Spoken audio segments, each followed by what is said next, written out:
اعوذ باللہ من الشیطان الرجیم بسم اللہ الرحمن الرحیم رب اشرح لي صدري ويسر لي أمري واحلل عقدة من لساني يفقهوا قولي رب زدني علما رب زدني علما رب زدني علما آمین۔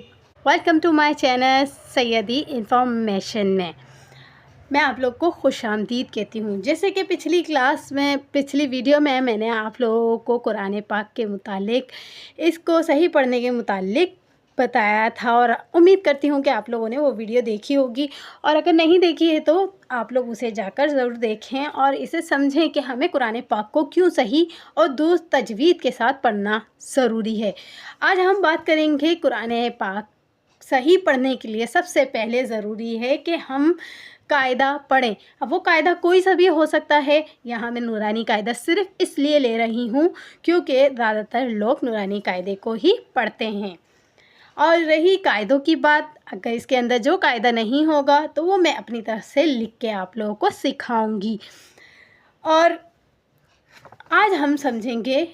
اور یہ دیکھیے، یہ جس کے اندر جتنے بھی قاعدے ہیں یہ سب میں آپ لوگوں کو پڑھنا بتاؤں گی۔ اچھا، آج کی ویڈیو کے اندر میں نے جیسے کہ آپ لوگوں کو بتایا تھا کہ ہم اگلی ویڈیو کے اندر سمجھیں گے کہ ہمارے قاعدے کو پڑھنے کے لیے ہمیں یا قرآن پاک کو پڑھنے کے لیے کن چیزوں کی سب سے امپورٹنٹ ضرورت ہے۔ قرآن پاک کو پڑھنے کے لیے سب سے پہلے ضروری ہے کہ ہم اسے تجوید کے ساتھ ادا کریں۔ تجوید کیا ہے کہ قرآن پاک کو، اچھا میں آپ لوگوں کو بتا دوں، آپ لوگوں میں سے کئی لوگ یہ کہیں گے کہ کس طریقے سے بتا رہی ہیں۔ میں آسان، بالکل بہت آسان انداز میں آپ لوگ کو سکھانے کی کوشش کروں گی۔ جیسے کہ کئی الفاظ ہوتے ہیں، حرف شجریہ، حرف طرفیہ، اور اسی طریقے سے بہت سی چیزیں کہ کس کو کیا کہتے ہیں۔ میں اتنی گہرائی میں جا کے آپ لوگوں کو نہیں سکھاؤں گی کیونکہ ہم نے تجوید کا آسان تجوید کورس شروع کیا ہے، تاکہ وہ میری بہنیں، وہ میری مائیں، وہ میری چھوٹی چھوٹی پیاری سی گڑیاں ہیں جو ابھی ماشاءاللہ سے 17-18 سال کی ہو گئی ہیں، یا 15 سال، 12-14 سال کی ہو گئی ہیں، لیکن ابھی تک ان لوگوں نے تجوید سے قرآن پاک نہیں پڑھا ہے۔ تو ظاہر سی بات ہے، اب میں کہوں گی کہ آپ پہلے ان کو یاد کریں، اتنے مشکل موٹے موٹے الفاظ، تو آپ لوگ بھاگ جائیں گے، اور ظاہر سی بات ہے اتنے مشکل الفاظ یاد کرنے کے لیے ٹائم بھی لگے گا آپ لوگوں کو، لیکن جب ان کو یاد کیے بغیر ہمارا قرآن پاک تجوید کے ساتھ بہتر ہو رہا ہے تو ہم آگے چلیں گے۔ صحیح ہے، تو میرا کہنے کا یہی مقصد ہے۔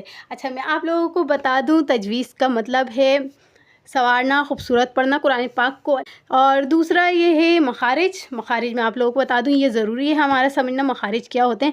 مخارج کا مطلب ہے وہ حلق کی یا منہ کی ہماری وہ جگہ جہاں سے ہمارا لفظ ادا ہوتا ہے، اسے مخارج کہتے ہیں۔ جیسے کہ مخرج کی جمع مخارج ہے، اور زیادہ تر حلق، زبان، ہونٹ، خشوم اور جوف دہن، ان جگہوں سے ہمارے یہ الفاظ ادا ہوتے ہیں۔ اور ساتھ ساتھ میں آپ کو آسان الفاظ میں بتاتی رہوں گی کہ کون سا لفظ ہم کہاں سے ادا کریں گے، اور آسانی سے۔ صحیح ہے، تو آپ لوگ آسانی سے انشاءاللہ یاد کر لیں گے۔ اچھا، ایک چیز میں اور بتا دوں، جب ہم قرآن پاک پڑھتے ہیں تو ہمارے پاس دو طرح کی غلطیاں ہوتی ہیں۔ غلطی کو لحن کہتے ہیں، دو طرح کی لحن کر رہے ہوتے ہیں۔ ایک اتنی واضح غلطی ہوتی ہے جو کوئی بھی سن کے بتا دے کہ بھئی آپ نے یہ غلط پڑھا ہے، اعوذ باللہ کو کچھ اور پڑھ دینا اس طریقے سے۔ لیکن ایک غلطی وہ ہوتی ہے کہ پڑھنے والا پڑھتا ہے، اور جس نے صحیح پڑھا ہوتا ہے وہ سن کے آپ کی غلطی نکال سکتا ہے، کوئی عام انسان غلطی نہیں نکال سکتا۔ ویسے تو ہم ان چیزوں کو بھی دھیان رکھتے ہوئے پڑھیں گے انشاءاللہ۔ اللہ پاک سے یہی دعا ہے، اللہ پاک ہمارے اس کورس کو مکمل فرمائے، اور جو بھی کبھی میرے غلطی ہو گئی ہو تو معذرت چاہتی ہوں اللہ پاک سے، اور آپ لوگوں سے بھی کہ آپ پلیز اس کورس کو جوائن کیجئے اور اپنے قرآن پاک کو بہتر کریے انشاءاللہ۔ اور ملتے ہوں اگلی ویڈیو میں، دعاؤں میں یاد رکھیے گا، اور اگر ویڈیو اچھی لگی ہے تو لائک، شیئر، سبسکرائب کرنا مت بھولیے گا، لائک ضرور کیجیے گا، اور انشاءاللہ پھر ملتے ہیں۔ السلام علیکم ورحمۃ اللہ وبرکاتہ۔